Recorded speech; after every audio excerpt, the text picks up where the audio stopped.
Greetings, programs. This is Wretch. Welcome back to Sherlock Holmes, Chapter 1. And in the last episode, guys, we watched as Sherlock went eel hunting among the warehouses of Silverton, and then he headed down to Scaladio, where we saw a flashback of his brief career as a child thespian. That was really cool to see.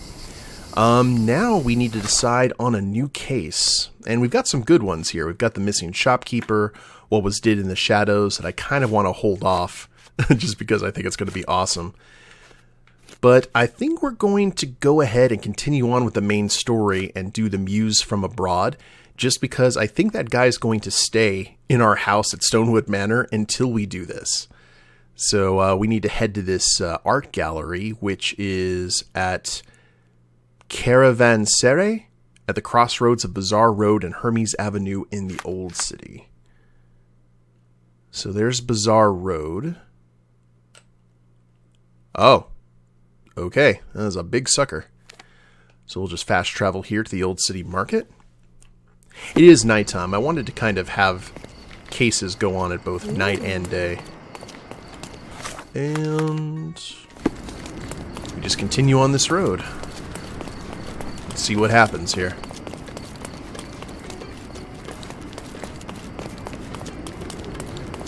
Kind of curious what kind of artwork we're going to see at this location.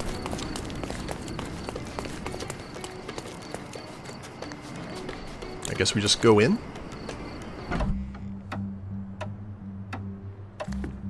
All right.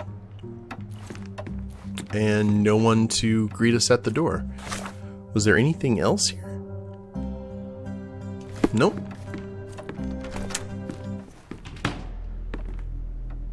Mr. Holmes, you came. Oh, how kind. Though now, of course, I realize it is because of my game, not the works on display. It needn't be one or the other. Your man's disguise was easily debunked, Mr. Vogel, but I shall admit that you planted in me the seed of curiosity. Ah, terrific! I had no doubt you'd put the pieces together. Let us call it an opening gambit before the real game begins. So, this little game of yours, what's it about? An enigma to solve. A locked area in the basement with no windows found brutally vandalized. I have no clue how it was possible.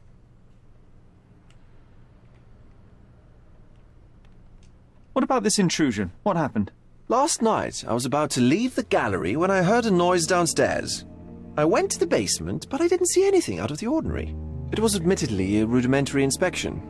It is not uncommon to get rats down there, so seeing nothing of note, I left and locked up the building. When I returned this morning, alas, I discovered that part of the exhibition had been torched, and there was no sign of the intruder. The mystery being, of course, that all the doors to the gallery were locked exactly as I left them. And the door to the basement is the only entrance? Correct. Tell me you're not intrigued. Holmes is definitely intrigued.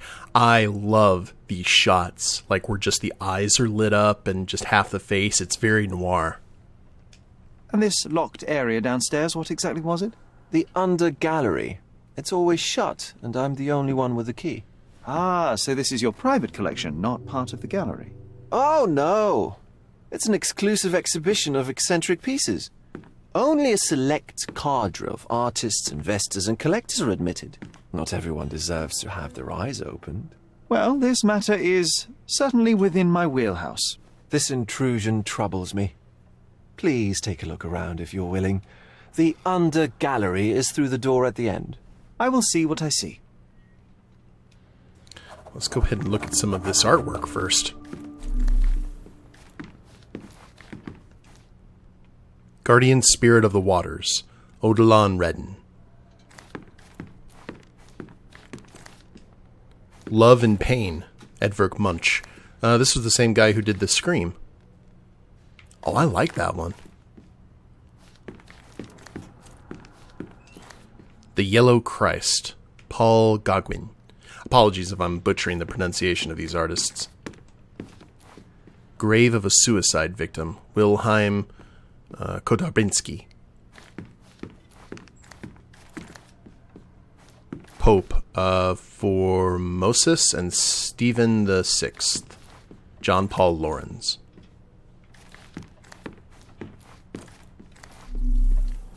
Anything else here other than him?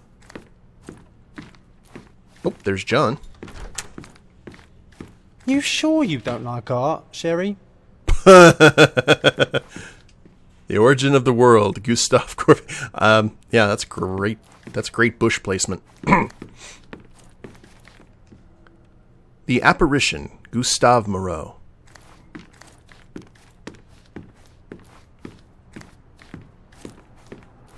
Well, art is subjective.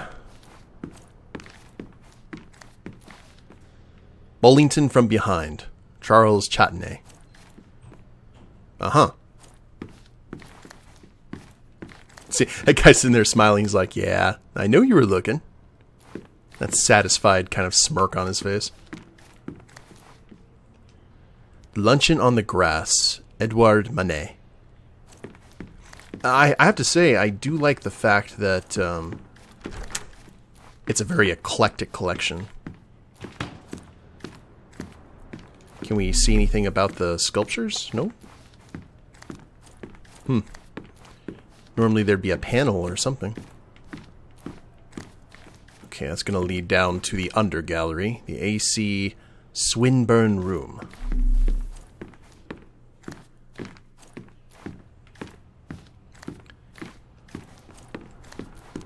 So Back home, we've got a taxidermist.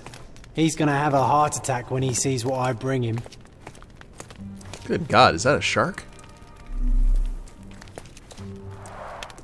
A simplistic attempt at provocation. Yeah. Are we going to see some, like, Zamisi style, eyes wide shut shenanigans? Oh, yeah. Yes, we are. Interesting. I wonder if that's the location of performance art. A true artist never shows an unfinished piece. We have found things. Old, and hasn't been used for a long time. Okay. 29... Oh, 29 inches apart. 24 inches The left apart. step's length is shorter than the right. It indicates that the walker was lame.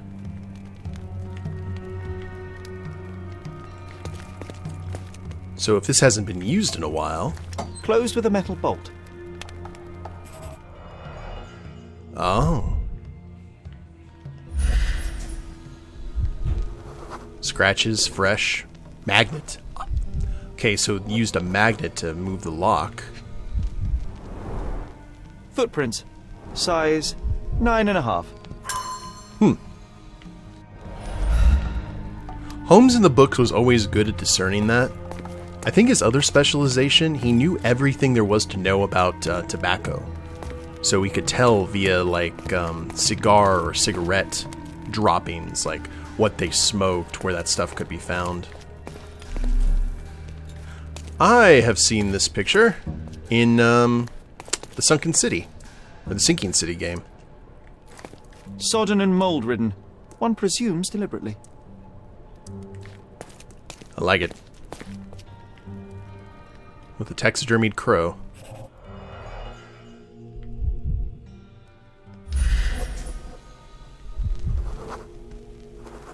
It's been slightly moved, you say? Sherry, how about some company in that dreary chamber of yours? Leave my loneliness unbroken, John. A handprint of the thing from another world. But it looks fresh, and its coal origin ruins the effect of the extra mundane.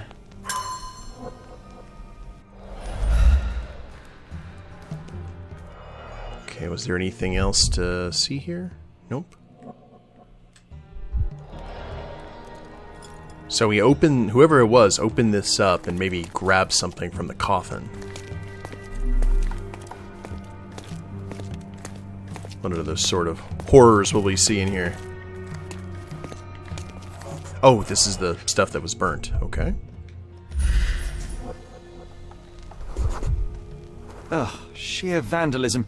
Only an ignorant person could do such a thing.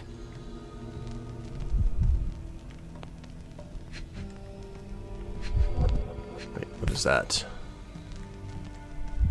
Coal fingerprints. I think we're looking for a man with a coal moustache. A Malpalbot.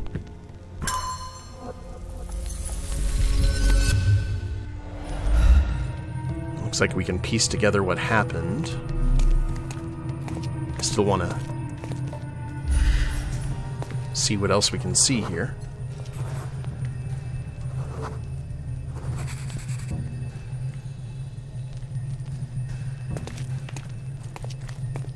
So this is where paintings are supposed to be hung?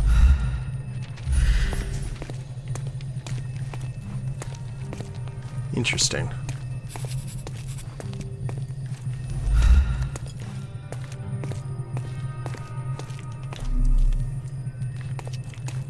Did I miss something over there?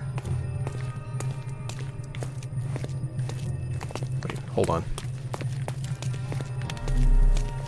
No. Anything behind the painting? No. Because I think I remember in the Sinking City, either the Sinking City or maybe the Call of Cthulhu playthrough, I'm thinking Sinking City because it's Frogware, that I mentioned how much I liked that painting.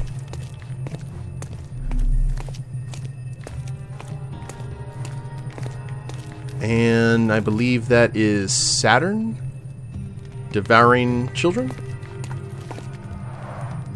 Saturn devouring his son. A grim composition. I know art. Unflinching in its ferocity, yet somehow beautiful. The parasites of creativity. Or just a reflection of the artist's recreational interests. We have to see the artwork that comes from that. Okay, I think that might be everything here. Ooh. The I.Y. Franco room. So all these are named the Oscar Wilde room. But this one does not have a name over it.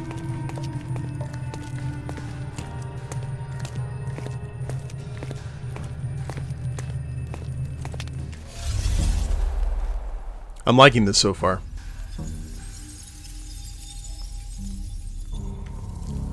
Okay, John.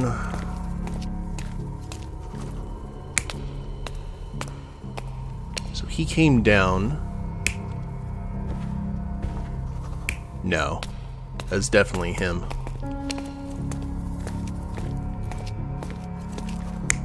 Our friend did this.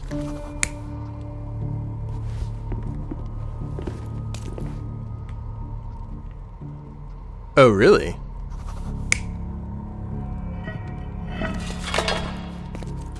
So we can actually state that he created it with a boot print? We would have seen something like markings from his knees, I would assume.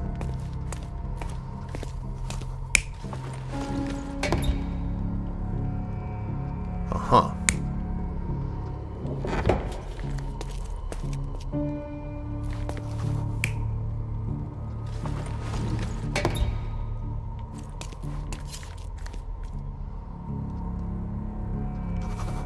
Not sure about that. That wouldn't work.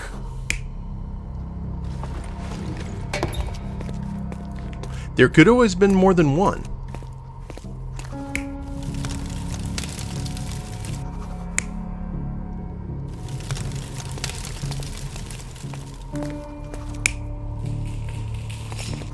You have the painting.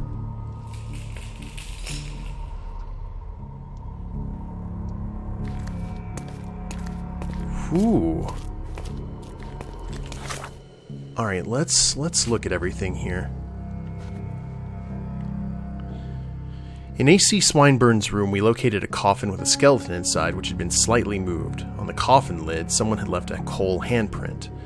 The coal hatch in I.Y. Franco's room was bolted closed, but on the inner side of its door, we found fresh scratches with magnet filings.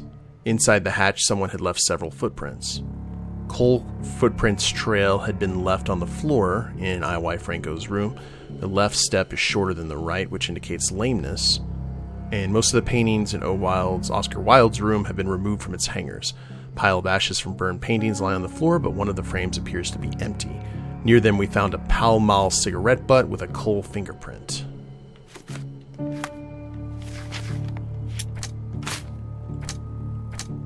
Okay, can't connect those clues. This is interesting.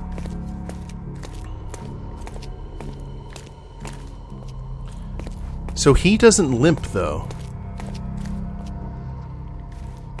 I don't believe. I don't remember whether he walks with a cane or not.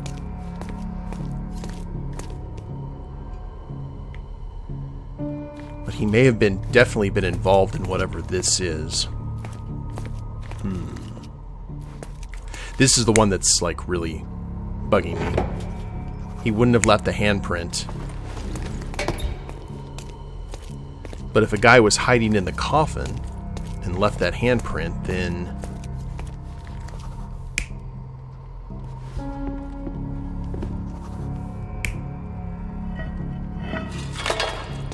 the thing about it is he didn't... how did he get out?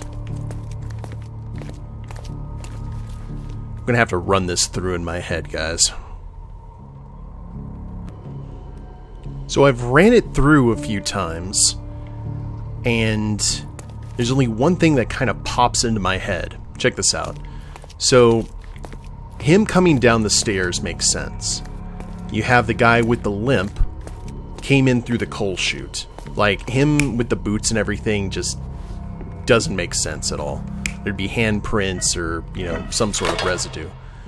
So, maybe he said that he heard a crash, right? So what I think may have happened is I think this guy got into the coffin to hide. That's why the skeleton is moved just a little bit. So I actually don't think he was around for any of this. I think whoever this person was, they went ahead and started the fire. And they probably stole whatever this was. That just seems to make sense to me. We're going to go ahead and... we're going to go along... was it Vogel? Yeah, or Vogel. We'll go with his story right now. But the coffin is the thing that's the X factor. But let's see if I'm right here. Sick. The intruder entered the basement through the coal chute. He used a magnet to open the hatch bolt. He accidentally pushed a shovel to the floor. That was the clang. Vogel heard the noise. At the sound of his approaching footsteps, the intruder hid inside the coffin. When Vogel entered the basement, he failed to notice anything strange and left without properly checking. The intruder waited until Vogel had left the caravanserai before burning the paintings in Wilde's room. But the vandalism was a cover for the theft. Alright, that makes sense. So I knew he had heard a clang and came down here, but that was the shovel, because it was leaning against the door there. Gotcha. Stellar.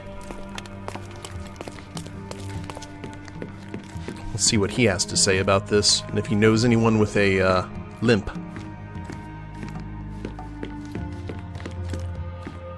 Hopefully we don't get lost here. Okay, here we go. The pieces are not what I expected. What do you think my collection is about? Bro. So, decay, decadence. I'm trying to think about decay from the mushrooms. I don't think it's about death necessarily. That's too easy. I'm trying to think about all of the thing. You got Saturn devouring his son. You've got the bed. You got the Oscar Wilde room, though. Ooh. Let's say Dozens of priceless works amassed simply for the sake of it and presented without care. It's not about the art, it's about excess, yes? I don't know. Well, that's absurd. Of course you know. It's your gallery. There is no one answer, no singular truth, but many filtered through the subjective mind. That forgetting, embellishing, lying machine. Besides, What's wrong with a lie if it makes life more interesting? What's wrong with a lie? It corrupts the ability of others to behave freely and rationally. Men never act freely and rationally anyway. It matters not what is or isn't in the end. The only important thing is how you feel. And I simply want to feel and consume as much as I can. Don't you? Feelings are simply one's animal ancestry trying to wrest back control of the brain. I try to avoid the distraction. You try not to feel, even in a place like this? None of it moves you? To be frank, I struggle to maintain even a whit of interest in art. But Mr. Holmes, it is joy incarnate, mankind's greatest achievement. Mankind's highest achievement above all others is objective and rational thought. I see then why you dislike art, for it means whatever you want it to. Or perhaps, Mr. Vogel, I was lying. Aha. I really like this dynamic. It's not Holmes Moriarty, it's something different, something fresh. Mr. Vogel, I have confirmed that the intruder was an average-sized, flexible Malpal smoker with a limp. As it happens, the vandalism was a cover. The true intent was to steal a painting without your knowledge. The fact is, one of the pieces from the Wild Room is not in the wreckage. What? That is extraordinary. Okay, let's ask about all these details before we find out what exactly was stolen. This thief was familiar with the gallery and he was sporting a limp. Do any of your clients or artists come to mind? My, your attention to detail is remarkable, Mr. Holmes. I should introduce you to Bosch's works. Alas, I'm afraid I cannot suggest a culprit. The intruder entered the basement through the coal chute. He used a magnet to open the latch and dislodged the shovel while doing so. That's the noise you heard yesterday. When you went downstairs to investigate, he hid in the coffin. It seems I should have checked the space more thoroughly. The fire was a clever attempt to hide a stolen painting, even if it didn't fool me. I found the remnants of an empty frame in the pile of ashes. The canvas had been removed. Do you know which paintings in the Wild Room may have interested a thief? Were any particularly expensive? Those pieces belong to a well-known artist named Boniface Mercurio. They're controversial, but not of a notably high value. There's something more, is there not? I can see it in your eyes. Indeed. There is another intriguing angle. I recently received an anonymous offer for one of Mercurio's works. The sum was more than fair, and indeed could have saved Mercurio from his artistic poverty. But he declined it. Was it a performative whim?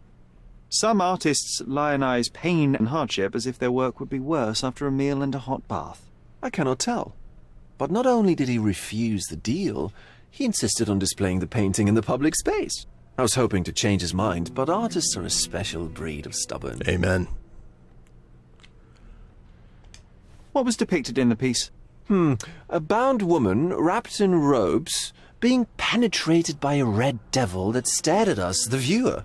The beast had numerous tails growing from his back, and a large crowd gathered around the pair, silently watching the orgiastic scene. Okay, well, given the nature of the other works on display, it's hard to see why that one stood out. What could possibly be its value? The evaluation of art is very subjective, Mr. Holmes. After all, art is everything. A poem, a bruise, the beads of sweat on your beloved skin. Even a masterfully solved crime. I'm not sure I see the connection. Regardless, the painting was one of a series called The Sabbath Night in Cordona. The works depict sex, violence, and other controversial acts that life, for better or worse, contains. Ah, I see. I'm not sure that you do, but that can wait for another time. So where can I find Boniface Mercurio? I know he lives somewhere in Old City, but couldn't be more specific. He's a prominent figure, so finding him shouldn't be a problem. Well, I believe I have enough to begin. Thank you, Mr. Vogel. Your gallery certainly has unexpected depths. I'm delighted to have been able to please a friend. In return, I expect you to come back with good news. Or at least with a good story.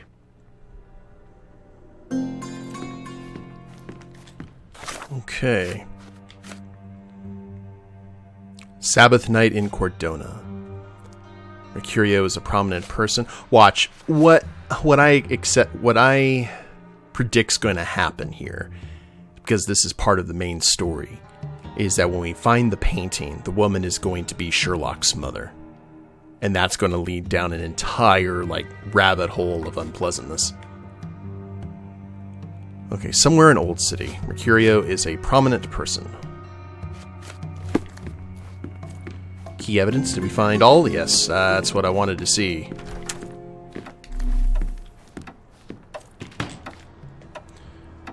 Let's see, maybe we've got a clue. I don't know, a lot of people here in the Old City are probably not happy with me.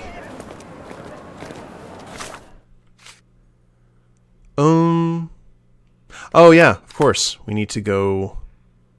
Are we looking for people? We need to go to City Hall. And look through the archives. I mean, we can go to the newspaper as well, but we'll check here first. Maybe our friend will have a mission for us. Have you found anything helpful? Not at this juncture.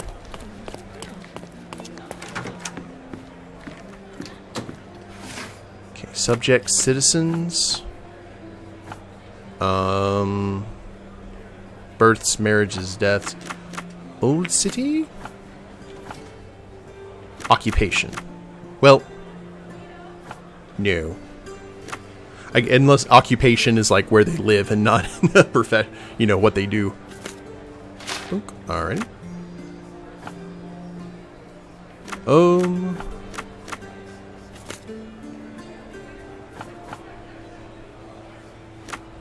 I don't think the period's going to help all that much.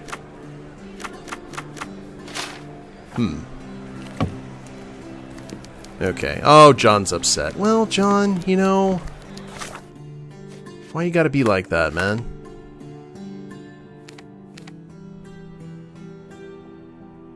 We could try the Chronicle. I don't think there's anything we can look at in the police department. Citizens. British. Legal documents didn't work. No.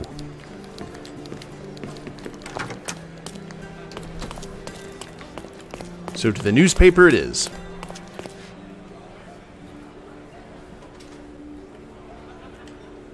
John is merciless.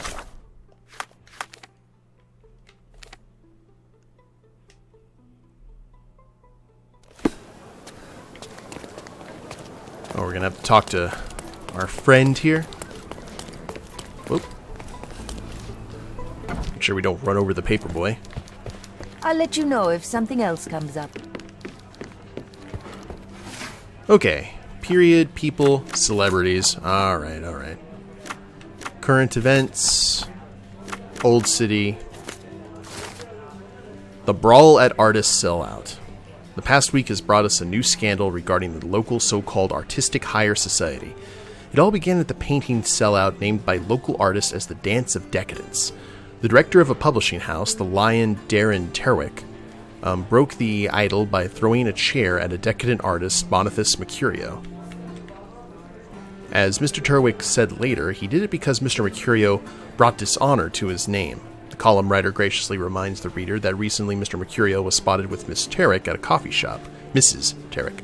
Afterwards, an orchestra conductor, Kurt Gallagher, smashed a painting across Mr. Terwick's head to protect his friend Mercurio. A large brawl started, including a large number of the customers. After a protracted fight, the police arrived. All the high society brawlers were arrested and placed under guard for a week. What a breathtaking event it was. As your loyal personal advisor, I suggest that you obtain a souvenir from the sellout. Unfortunately, it has since ended, but Boniface Mercurio himself invites our readers to visit his home and purchase one of his paintings. You will find him at the address Hermes Avenue between Scarlet Street and Olive Street in Old City. There we go. And a thumbs up for John to make up for our shame. Okay, guys, well, I guess we are going to go visit Mercurio at the beginning of the next episode. Hope you all have enjoyed it. If you liked the episode, please leave a like down below. Subscribe to the channel, leave a comment, that'd be a big help. And we'll see you next time. Later days, everyone.